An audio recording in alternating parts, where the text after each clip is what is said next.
آپ نے سب کو اکٹھا کیا اور چراغ بجھا دیا اور فرمایا کہ دیکھو انہیں صرف میں مطلوب ہوں، تم میں سے جو بھی جانا چاہتا ہے چلا جائے، میری طرف سے اجازت سے۔ آپ کے وفاداروں میں سعید بن عبداللہ رحمۃ اللہ علیہ رضی اللہ عنہ وہ کھڑے ہوئے کہنے لگے میری ایک جان ہے جو قربان ہو جائے گی، کاش میری 100 جانیں ہوتی اور میں ایک ایک کر کے تیرے نام پہ قربان کرتا۔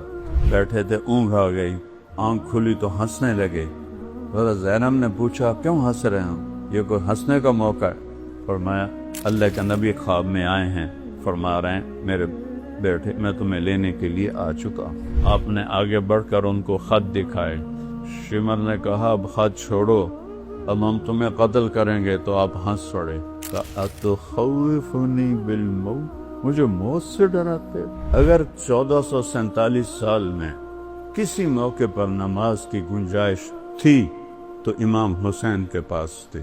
آپ نے فرمایا بھتیجے آج تیرا چچا بڑا بے بس ہے، اس گردن پہ چھری چلائی جس سے میرے نبی کے اس پہ نشان 72 دھڑ بغیر سروں کے تھے، تو انہوں نے ایسے مڑ کے دیکھا تو انہوں نے ایک مرثیہ کہا وا محمد وا محمد، ہائے یا محمد، ہائے یا محمد۔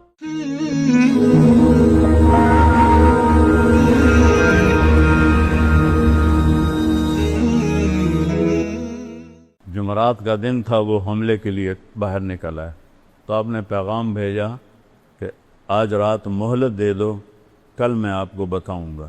وہ سارے خوش ہو گئے کہ ڈر گیا ہے کل یہ ہماری بیعت کر لے گا۔ تو کیا بات تھی؟ جمعہ کی رات آپ نے سب کو اکٹھا کیا اور چراغ بجھا دیا اور فرمایا کہ دیکھو انہیں صرف میں مطلوب ہوں، یہ صرف مجھے قتل کرنا چاہتے ہیں، تم میں سے جو بھی جانا چاہتا ہے چلا جائے، میری طرف سے اجازت سے۔ اور ایک رات کی مہلت ایک تو اس وجہ سے مانگی ہے، ایک اس وجہ سے مانگی ہے کہ آج مبارک رات ہے، اپنے اللہ کے سامنے رو دھو کے اپنے اللہ سے توبہ کر کے پھر میدان میں اتریں۔ تو ایک بھی نہیں اٹھا۔ آپ کے وفاداروں میں سعید بن عبداللہ رحمۃ اللہ علیہ رضی اللہ عنہ وہ کھڑے ہوئے کہنے لگے اے حسین، اور عمر بھی ان کی سیانی تھی، میری ایک جان ہے جو قربان ہو جائے گی، کاش میری 100 جانیں ہوتی اور میں ایک ایک کر کے تیرے نام پہ قربان کرتا، تاکہ قربانی کا مزہ تو آتا۔ ہم میں سے کوئی نہیں جائے گا، ایک بھی نہیں ہل۔ اور صبح آپ خیمے کے سامنے تھوڑا سا بیٹھے تھے، اونگ آ گئی، آنکھ کھلی تو ہنسنے لگے۔ حضرت زینب نے پوچھا کیوں ہنس رہے ہیں، یہ کوئی ہنسنے کا موقع ہے؟ فرمایا اللہ کے نبی خواب میں آئے ہیں، فرما رہے ہیں میرے بیٹے میں تمہیں لینے کے لیے آ چکا ہوں۔ میں لینے کے لیے آ چکا ہوں اس لیے ہنس رہا ہوں۔ میدان جنگ قائم ہوا تو آپ نے آگے بڑھ کر ان کو خط دکھائے۔ شمر نے کہا اب خط چھوڑو، اب ہم تمہیں قتل کریں گے، تو آپ ہنس پڑے۔ أَتُخَوِّفُنِي بِالْمَوْتِ، مجھے موت سے ڈراتے؟ ان کے سردار زہیر نے بھی کہا أَتُخَوِّفُنَا بِالْمَوْتِ، ارے پاگلو، موت سے تو تمہیں ڈرنا ہے کہ تم نے آگ کا ایندھن بننا ہے، ہمیں کیا موت سے ڈراتے ہو؟ ہمارے لیے تو جنت ہے۔ یہی سعید ابن عبداللہ جنہوں نے کہا تھا 100 جانیں ہیں، ایک جان ہے قربان ہو جائے گی، کہنے لگے میرے بھائیو اللہ کی قسم تمہارے اور جنت میں صرف اتنا فاصلہ رہ گیا ہے کہ یہ کوفی آ کے تمہیں قتل کریں اور تم وہ گئے جنت۔ جب 40 گھوڑ سوار تھے، 32 پیدل تھے، تو سب سے پہلے جو نکلے ان کا نام ہے مسلم بن اوسج، بڑی عمر کے تھے۔ تو آپ نے کہا مسلم آپ نہ جائیں، آپ ضعیف ہیں۔ کہنے لگے تیری ناموس پہ جان دیتے ہوئے میری جان چلی جائے تو میرے لیے اس سے بڑا اعزاز کوئی۔